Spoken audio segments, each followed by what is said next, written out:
Lukas 7 ayat 5 sampai 9. Lalu Yesus pergi bersama-sama dengan mereka. Ketika ia tidak jauh lagi dari rumah perwira itu menyuruh sahabat-sahabatnya untuk mengatakan kepadanya, "Tuan, janganlah bersusah-susah, sebab aku tidak layak menerima Tuan di dalam rumahku. Sebab itu aku juga menganggap diriku tidak layak untuk datang kepadamu. Tetapi katakan saja sepatah kata, maka hambaku itu akan sembuh. Sebab aku sendiri seorang bawahan, dan di bawahku ada pula prajurit. Jika aku berkata kepada salah seorang prajurit itu pergi, maka ia pergi. Dan kepada seorang lagi datang, maka ia datang. Ataupun kepada hambaku, kerjakan ini, maka ia mengerjakannya." Setelah Yesus mendengar perkataan itu, ia heran akan dia. Dan sambil berpaling kepada orang banyak yang mengikuti dia, ia berkata, "Aku berkata kepadamu, iman sebesar ini tidak pernah aku jumpai, sekalipun di antara orang Israel." Ya, ini iman perwira. Ini seorang prajurit ini ya. Jika aku berkata kepada salah seorang prajurit itu pergi, maka ia pergi. Dan kepada seorang lagi datang, maka ia datang. Atau kepada hamba kerjakan ini. Nah, jadi prajurit itu penurutannya. Kan kita lihat kalau di mana-mana prajurit itu siap kepada atasannya itu siap. Makanya kadang-kadang atasan itu yang nggak baik, suka-sukanya kalau yang nggak takut Tuhan ya. Karena memang prajurit itu penurutannya. Itu juga kita kepada Tuhan harus seperti prajurit, menurut penurutan kita itu ya. Jadi penurutan itu ditandai penderitaan untuk berkenan kepada Bapaknya. Ya, ini iman perwira ini tadi juga imannya begitu kuat dia karena pada prajurit itu nurut kan. Begitu juga Tuhan Yesus. Kalau dia bilang sembuh, kamu sembuh. Nah, itu imannya perwira ini. Karena dia bandingkan seorang prajurit itu menurut. Begitu juga Tuhan Yesus. Kalau dia bilang sembuh, sembuh. Ya, tapi ada yang punya proses, ada yang sembuh dari hari Minggu kemarin kan banyak itu firman-firman Tuhan yang dibukakan mengenai kesembuhan. Semua tertolong. Ya, karena imannya. Karena iman timbul dari mendengar apa? Firman Kristus. Iya. Ya, jadi itu sebabnya kita perlu ibadah. Bagaimana kita beriman kalau nggak dengar firman? Ya. Dan iman itu bukti dari segala sesuatu yang belum kita lihat. Kalau sudah lihat, ya ini bukan iman. Tapi kita, aku terpelihara. Iman. Aku sembuh. Itu iman. Yang belum kelihatan. Itu iman. Kalau sudah kelihatan, ya itu bukan iman.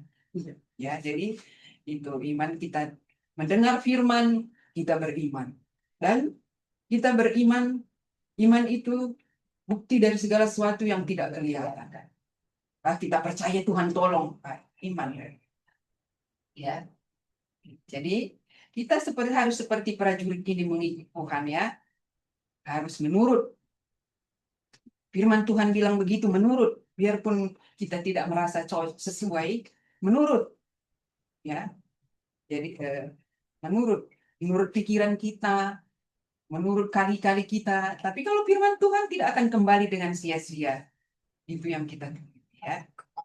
Olahragawan, dia menerima piala setelah orang itu berjuang menurut peraturannya ya. Kita baca Filipi 3 ayat 12 sampai 19. Filipi 3.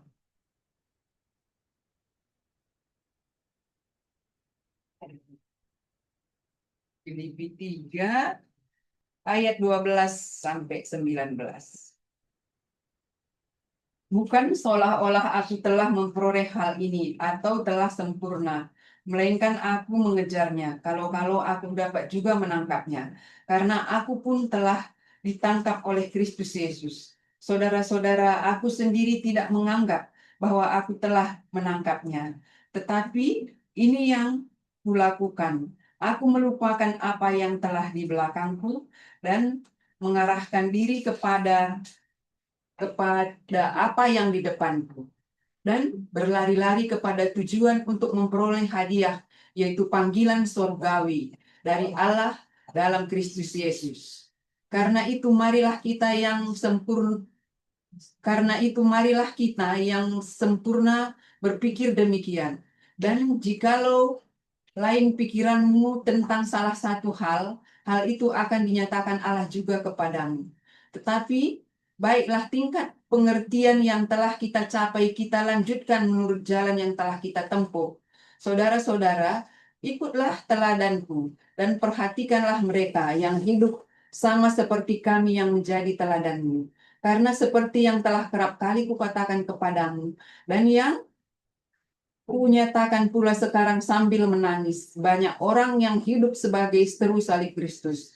Kesudahan mereka ialah kebinasaan, Tuhan mereka ialah perut mereka, kemuliaan mereka ialah aib mereka, pikiran mereka semata-mata tertuju kepada perkara duniawi. Ya, ini tadi ayat ayat 14, dan berlari-lari kepada tujuan untuk memperoleh hadiah, yaitu panggilan surgawi dari Allah dalam Kristus Yesus. Nah, berlari seperti olahraga ini juga latihan terus, berlatih terus. Yang mau menjadi juara itu kan, oh itu nggak main-main.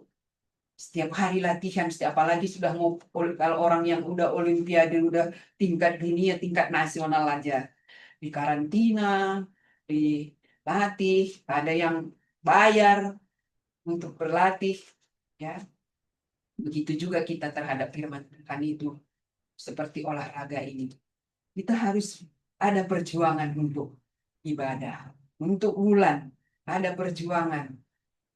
Karena kan tujuan kita ini kan panggilan surgawi dari Allah dalam Kristus Yesus. Dan berlari-lari kepada tujuan untuk memperoleh hadiah, yaitu panggilan surgawi dari Allah dalam Kristus Yesus. Tujuan kita itu surga, kemuliaan. Kalau cuma di dalam dunia ini ya, ini tadi. Karena seperti telah kerap kali kukatakan kepadamu, ayat 18, yang kukatakan kepadamu, dan yang kunyatakan pula sekarang sambil menangis, banyak orang yang hidup sebagai seteru salib Kristus. Kesudahan mereka ialah kebinasaan, Tuhan mereka ialah perut mereka, kemuliaan mereka ialah aib mereka. Pikiran mereka semata-mata tertuju kepada perkara duniawi. Ya, itu kebalikannya ya. Yang kita berlari-lari menuju tujuan, mau berjuang, mau ibadah terus. Kalau dulu Selasa, Kamis, Jumat, ya itu. Sekarang kita hari Selasa doa, hari Jumat belum ada studi kita. Cuman kaum wanita dan bulan ini kita ada tambahan Kamis ya. Ya. Kita mengucap syukur karena kita itu berjuang. Untuk ibadah itu berjuang. Apalagi kan kalau kita jauh harus bangun pagi, harus berjuang, bayar ongkos, bayar semua, meninggalkan ya. Tapi itu perjuangan, ya. Itu perjuangan. Jangan seperti cuma memikirkan perkara duniawi. Ada yang ibadah untuk perkara-perkara ini, perkara-perkara dunia, untuk makan, minum, ya. Kesudahan mereka ialah kebinasaan, Tuhan mereka ialah perut mereka, kemuliaan mereka ialah aib mereka, pikiran mereka semata-mata tertuju kepada perkara duniawi. Ya,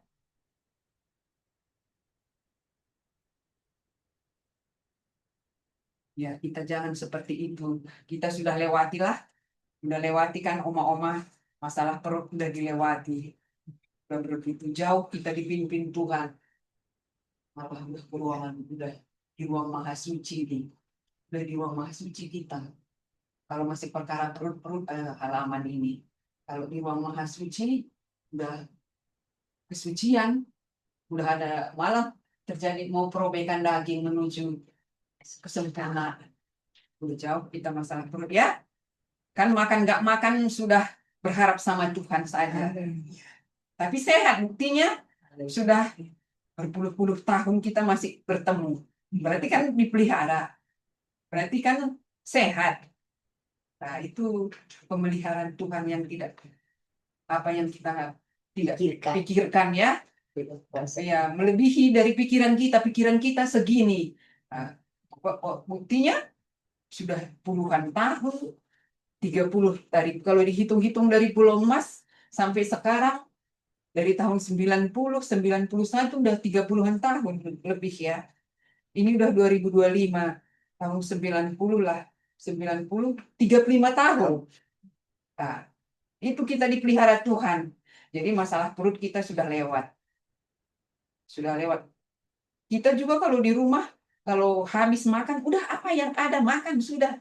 Makan sayur, makan ikan, nggak ada nasi yang apa-apa buktinya sehat. Malah apalagi katanya udah tua seumur kayak kita ini, apalagi oma-oma. Jam 6 itu udah selesai makan. Kakak adik saya itu jam 11 mulai makan. Kalau dari pagi itu bangun air putih aja. Baru jam 11 dia makan. Baru tutup jam 6. Setelah itu udah biar perut ini kosong. Soalnya kalau kita tidur ada isinya perut ini juga usus berhenti kan tidur berhenti. Tapi ada makanan kita masukkan kan nggak dicerna malah busuk juga di dalam. Iya.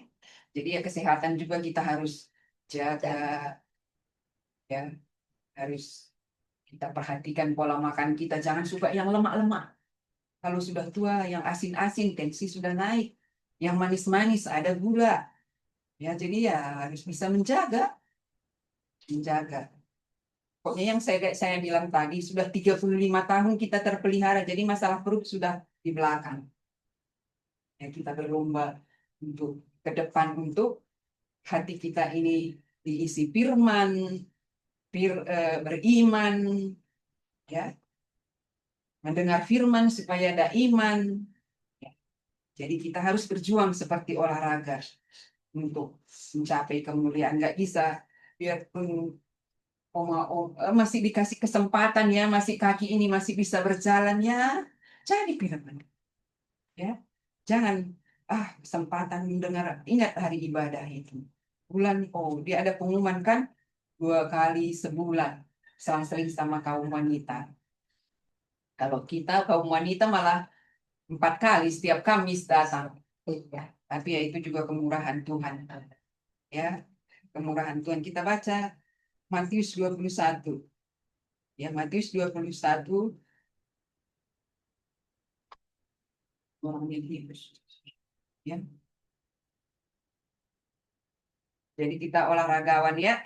Rasul Paulus mengatakan diri seorang olahragawan tidak ada tanda kemalasan. Ya, menyenangkan diri, tidak ada kemalasan menyenangkan diri dengan berkat-berkat. Tidak, itu tidak ada. Tidak berkenan itu kepada Tuhan kalau malas-malas. Kita baca Matius 21 ayat 36 sampai 41. Matius 21. Matius 21 ayat 36 sampai 41. Matius 21 ayat 36 sampai 41. Perumpamaan tentang penggarap-penggarap kebun anggur. Ya, ini petani ini. Ayat 36. Kemudian Tuhan itu menyuruh pula hamba-hamba yang lain, lebih banyak daripada yang semula. Tetapi mereka pun diperlakukan sama seperti kawan-kawan mereka. Akhirnya ia menyuruh anaknya kepada mereka, katanya, "Anakku, akan mereka segani." Tetapi ketika penggarap-penggarap itu melihat anaknya itu, mereka berkata seorang kepada yang lain, "Ia adalah ahli waris, mari kita bunuh dia, supaya warisannya menjadi milik kita." Mereka menangkapnya dan melemparkannya keluar kebun anggur itu, lalu membunuhnya. Ya, sampai 41. Maka apabila tuan kebun anggur itu datang, apakah yang akan dilakukannya dengan penggarap-penggarap itu? Kata mereka kepadanya, ia akan membinasakan orang-orang jahat itu, dan kebun anggur akan disewakannya kepada penggarap-penggarap lain, yang akan menyerahkan hasilnya kepadanya pada waktunya. Ya, ini Malah yang petani itu malah diambil semua sama penggarap-penggarap itu. Dia pikir nanti ini anaknya yang mau ahli waris malah dibunuh, ya. Jadi petani penggarap-penggarap menginginkan ya milik tuannya itu. Jadi mengikut Kristus menderita, menjadi korban bagi orang lain. Petani-petani ya membunuh anaknya itu ya. Anak itu Tuhan Yesus Kristus diutus pada miliknya, tapi anaknya tidak menerimanya dia. Ini tuh Bapa mengutus anaknya ya Tuhan Yesus untuk menyelamatkan kita. Ya malah dibunuh karena ini wali waris itu Tuhan Yesus itu. Ya begitu juga ya karena padahal ada firman serigala mempunyai liang, burung mempunyai sarang, tapi anak manusia tidak ada tempat untuk menetapkan kepalanya karena tubuh Kristus belum terbentuk, tapi sudah mau terbentuk, sudah mulai terbentuk tubuh Kristus. Dari seluruh dunia ini tubuh Kristus akan terbentuk seperti kita sedikit, di sana mungkin orang sedikit sungguh-sungguh, di mana lagi, di negara mana lagi, sedikit, sedikit, sedikit, nanti terbentuk untuk Tuhan meletakkan kepalanya itu. Kepala itu Yesus adalah kepala, kita tubuh sidang jemaat. Kita semua sidang jemaat. Bagian-bagian kecil terbentuk-bentuk. Itu tubuh Kristus. Terbentuk nanti. Makanya siapa orang-orang yang mau menyucikan, yang mau berjalan sesuai firman, bersatu. Karena orang-orang yang kayak papan-papan jenang di situ, bersatu. Kekurangan ini ditutup kekurangan ini, kekurangan ini tertutup kekurangan ini. Ukurannya sama, tingginya sama. Semua ada bagian ya di dalam papan itu mendingdingi rumah Tuhan, mendingdingi ruang suci dan ruang maha suci. Ya. Jadi orang-orang yang udah disalut dengan emas, orang-orang yang sudah penuh Roh Kudus. Kalau kita nggak disalut dengan emas, nggak penuh Roh Kudus, masih daging, nggak bisa. Sedangkan mas pintu tirai aja penuh Roh Kudus. Ini pintu tirai, kalau pintu halaman percaya, kalau ini penuh Roh Kudus. Kalau masuk lagi pintu tirai merobek daging. Nah, itu perjalanan rohani. Jadi rohani kita itu bisa kita lihat sudah di mana. Bukan bolak-balik situ-situ. Lihat penuh Roh Kudus enggak. Dagingnya mau dirobek enggak. Setia mendengar firman enggak. Setia berdoa. Nah, itu sudah bagian oma-oma. Biarpun tidak kelihatan orang, tapi berkatnya bagi Tuhan, bagi saudara-saudara. Tidak kelihatan, nggak perlu dipamerkan bahwa saya berdoa. Malah bilang, firman Tuhan bilang, masuk ke kamar, tutup pintu, berdoa. Udah, berarti nggak dilihat orang. Nggak dilihat orang, tapi kita berhubungan dengan Tuhan Yesus. Nggak perlu dilihat orang, tapi orang merasakan doa-doa kita itu. Seperti di Wahyu itu doa-doa orang kudus itu nanti menghukum dunia ini seperti gempa. Itu doa-doa orang-orang kudus itu. Gak kelihatan. Ya. Kita baca Yohanes 1 ayat 10 sampai 12. Yohanes 1. Yohanes 1 ayat 10 sampai 12. Ia telah ada di dalam dunia dan dunia dijadikan olehnya, tetapi dunia tidak mengenalnya. Ia datang kepada milik kepunyaannya, tetapi orang-orang kepunyaannya itu tidak menerimanya. Ini tadi yang aku bilang, yang Tuhan Yesus belum ada tempat. Yohanes ya, ayat sampai 12. Tetapi semua orang yang menerimanya diberinya kuasa supaya menjadi anak-anak Allah, yaitu mereka yang percaya dalam namanya. Tetapi semua orang yang tadi ayat 10, ia telah ada di dalam dunia dan dunia dijadikan olehnya, tetapi dunia tidak mengenalnya. Ia datang kepada milik kepunyaannya, tidak punyaannya, tetapi orang-orang kepunyaannya itu tidak menerimanya. Ini yang tidak mau menerima ini. Tidak mau menerima. Tetapi ayat 12, semua orang yang menerimanya diberinya kuasa supaya menjadi anak-anak Allah, yaitu mereka yang percaya dan dalam namanya. Jadi jangan kita pikir kita mau menerima Tuhan nggak ada manfaatnya. Ada kuasanya ya. Jangan kita pikir menderita-menderita. Dunia ini juga menderita. Kayak nggak macam. Dunia ini juga menghadapi dunia ini, menghadapi anak-anak yang nggak di dalam Tuhan menderita, bersaing. Pingin nomor, mau pingin bersaing, atau kalau orang-orang yang pingin HP lebih, temannya sudah bersaing. Itu udah HP nomor ini, udah apa HP lebih tinggi lagi bersaing. Itu kan penderitaan. Tapi kalau kita di dalam Tuhan penderitaan, itu kita disucikan untuk kemuliaan. Tapi kalau di dalam dunia kita menderita kebinasaan, pilih mana? Ya, mau pilih mana? Mau menderita dalam dunia, menderita neraka. Menderita dalam Tuhan, tapi akhirnya kemuliaan ada hasilnya. Kan semua menderita. Dalam Tuhan menderita. Di luar menderita. Ya. Pilih mana kita?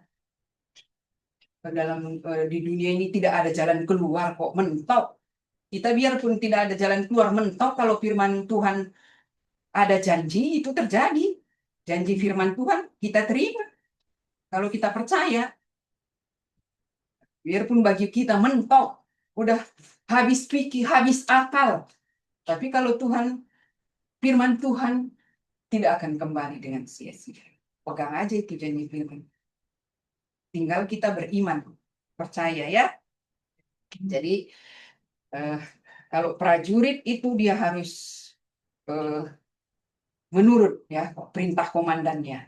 Olahragawan dia harus setia berlatih. Kalau petani itu anaknya jadi korban. Ya, jadi anaknya jadi korban kalau petani.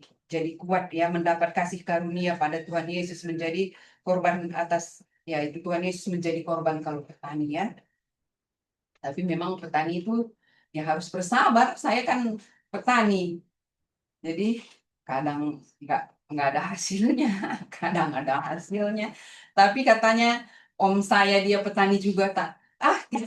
Petani ini katanya tidak usah menghasilkan banyak, berharap banyak katanya. Tapi kalau kita ke ladang itu katanya sehat katanya. Udah lihat itu tumbuh hati ini kan kalau ke sana kan kita nggak mikir omongan orang, nggak lihat apa orang, kita cuma lihat oh kacang sudah berbuah hari ini, padi udah gitu doang. Jadi tenang pikiran ini kan. Jadi oh pisang ini sudah gitu aja. Jadi kan gitu kata om saya. Jangan mengharap banyak hasilnya, tapi sehat katanya. Saya kata dia memang udah umur 70-an tapi sehat nggak bawa obat. Ladang aja dia udah 70 sekian masih campur-campur masih ini tapi sehat. Dia menikmati sehat katanya udaranya. Itu ya kayak aku bilang tadi kita nggak mikirkan kata percakapan omongan anak, omongan udah ke ladang aja lihat oh kacang panjang sudah panjang ya. Gitu aja. Cabe ini nggak banyak buahnya ya.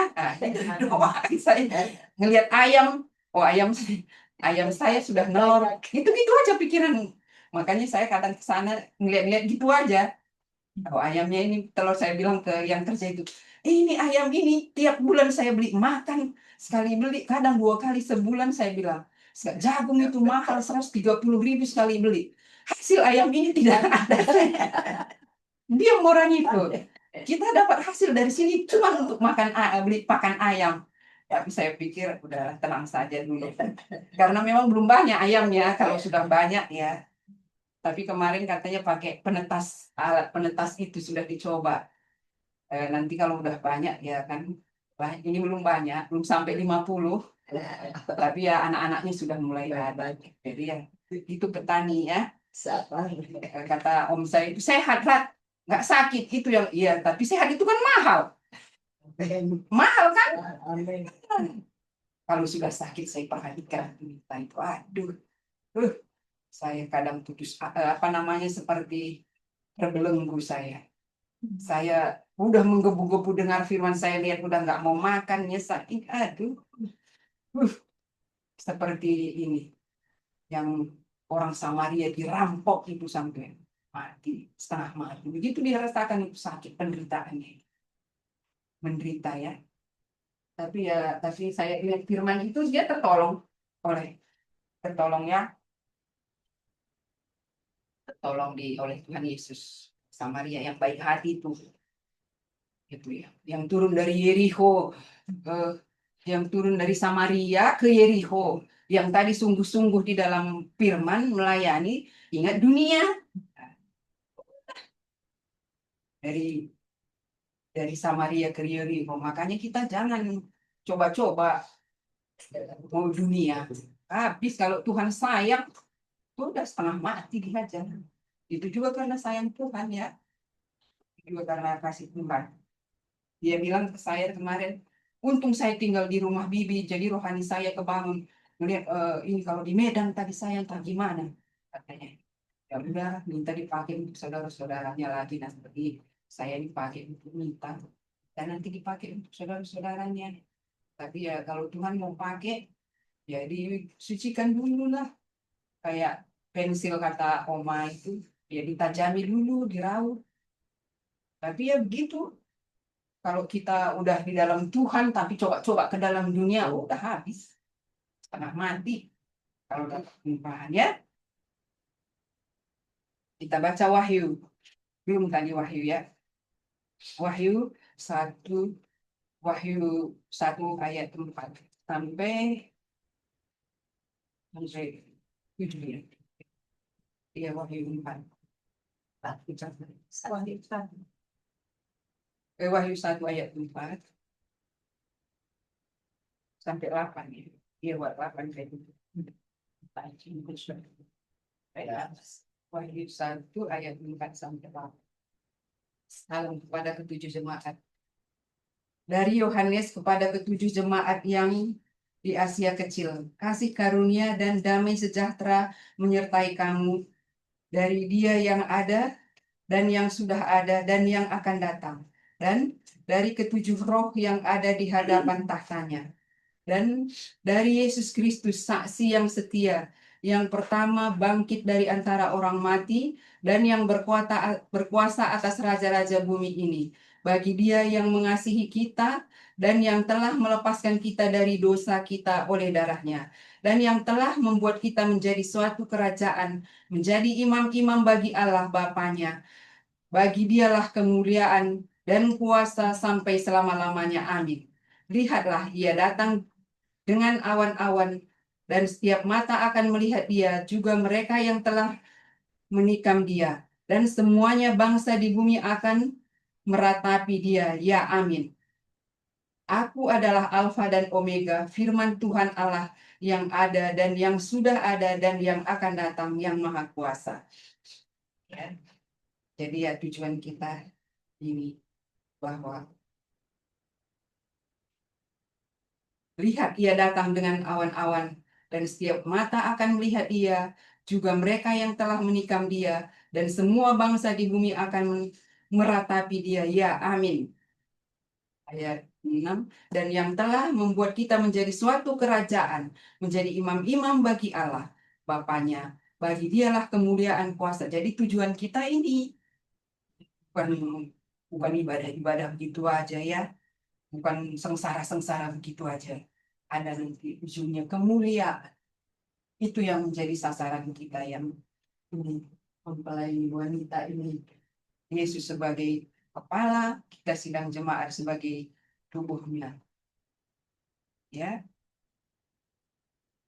jadi jadi tujuan kita itu, biarpun kita dilatih, kalau petani kesabarannya, kalau prajurit penurutannya, kalau eh, olahragawan harus berlatih setia, ya.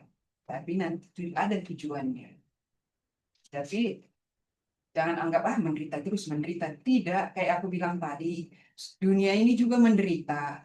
Ada tantangannya, ada sengsaranya. Tapi untuk dibinasakan, Kita menderita, tapi disucikan. Ada untuk kita disucikan, dimuliakan kemudian, kemuliaan. Tapi ini yang mana? Kita sudah tinggal merobekan daging. Kita sudah jauh dipimpin ke pintu tirai ini, merobek hawa nafsu daging kita ini, ya, hawa nafsu daging kita, keinginan kita, menghadapi kesabaran, menghadapi anak-anak, menghadapi cucu, ya itu kesabaran. Ya, kita mengucap syukur, udah dididik dari dulu sampai kita dipimpin perjalanan menuju pintu tirai, menuju kesempurnaan ruang maha suci. Udah Tuhan Yesus sudah membuka, ya, membuka jalan. Kita tinggal mengikuti aja. Ya, Tuhan Yesus memberkati. Kami sampai Ibu Suami.